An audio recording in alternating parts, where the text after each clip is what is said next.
It's the most spooky time of the year. Hi everyone, my name is Brennan and welcome to my YouTube channel.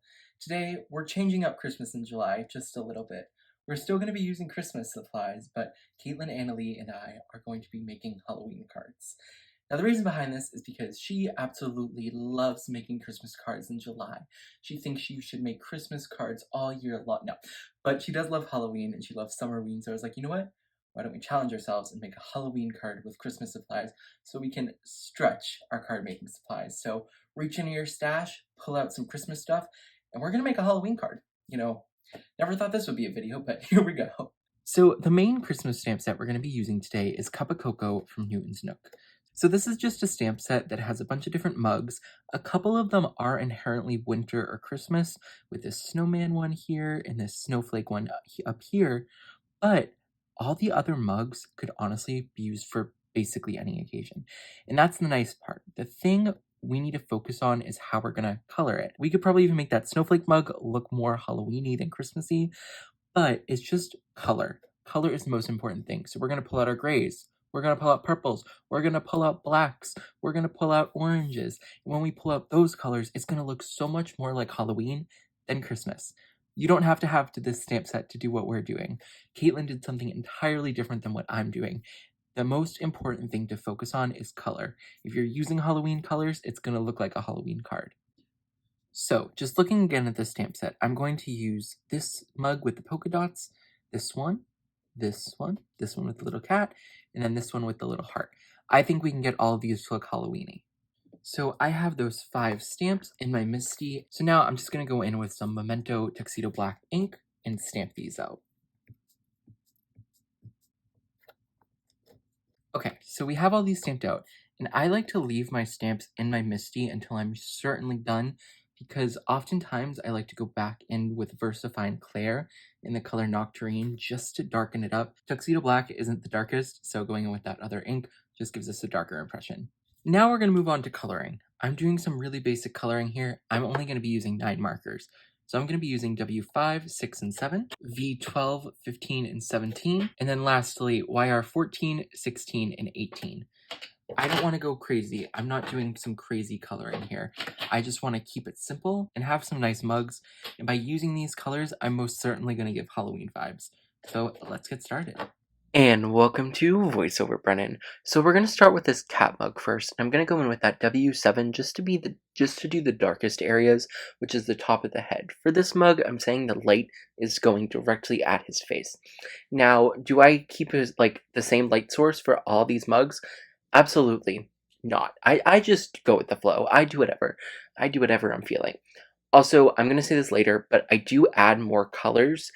I thought the ears needed to be pink. There's a couple other things I had to do, but yeah. So now we're going in with our purples just to do the rest of the mug. Very, very, very simple shading. I only ended up doing 2 purple colors, not 3 on this mug. Like I said, we're doing super duper simple coloring. So simple. Like, so simple. So simple you couldn't believe. Now, this is where we're going in with those other colors.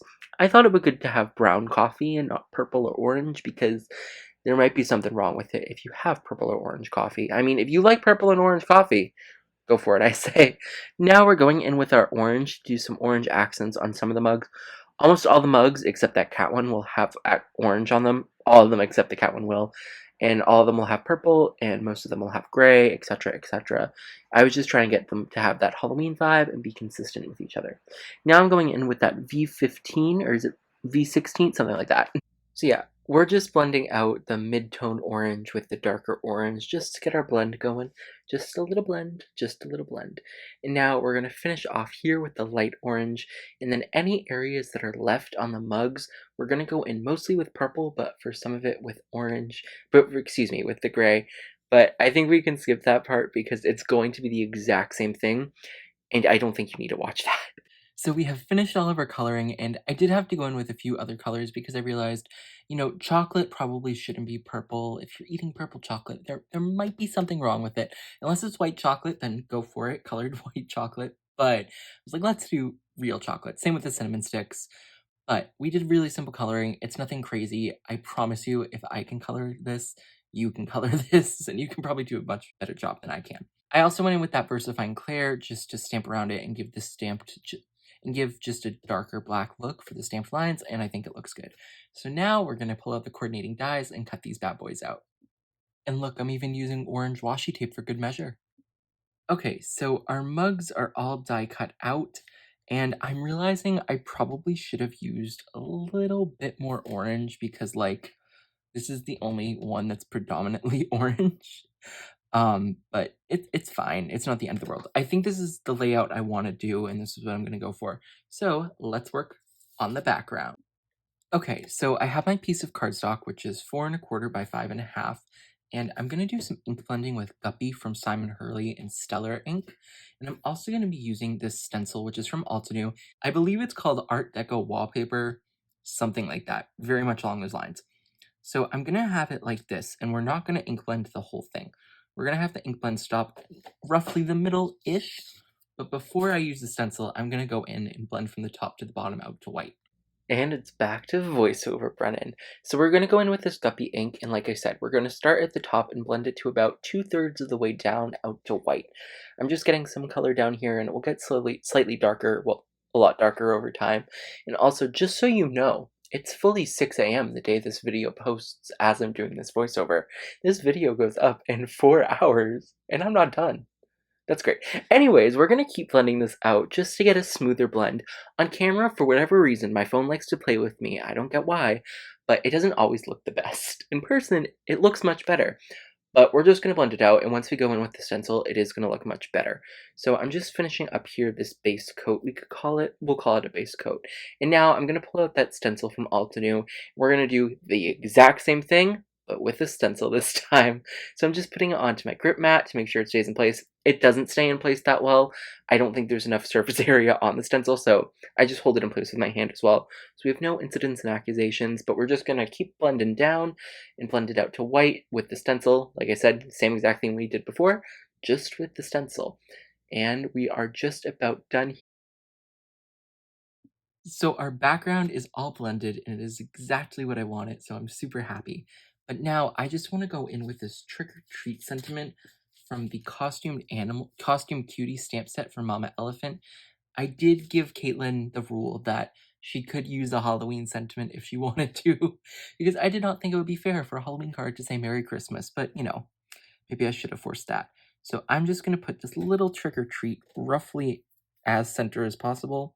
I might mess it up. It won't be the end of the world. We will survive, I think. I honestly don't know anymore. That looks good enough. So, is it, in the words of Gloria Gaynor, I will survive. So even if it's not perfect, I will survive. So I'm just going to stamp this off camera really quick, and I'll use VersaFine Clair again. We have the background. We have our mugs. So you know what that means? No, seriously. Do you know what that means? Because I don't know. We're gonna add them to the card. So I was like kind of debating if I should pop them up. And I was actually originally gonna do them like in a straight line together, but I think it will be more fun if we don't do it in a straight line and kind of like make them up and down, I guess. Kind of, I don't know, just like this.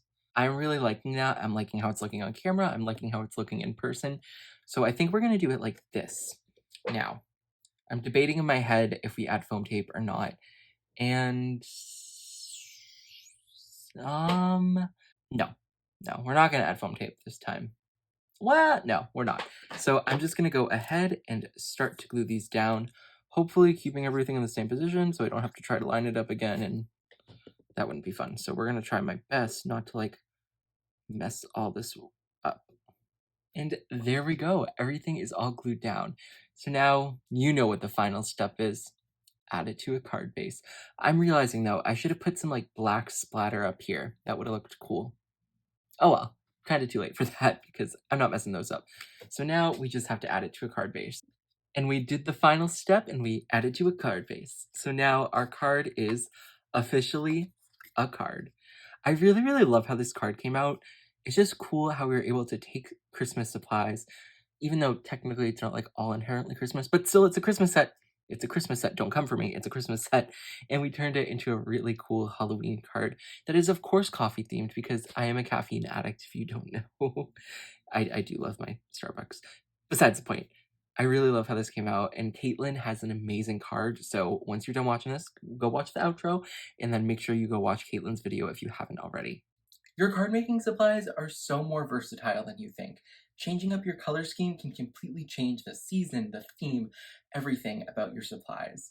Thank you so much for watching, and if you haven't already, make sure you go watch Caitlin's video. She has an absolutely gorgeous card that has a bunch of die cutting and is so stunning. I love it. She sent me the photo of it and I was like, oh my gosh, that is great.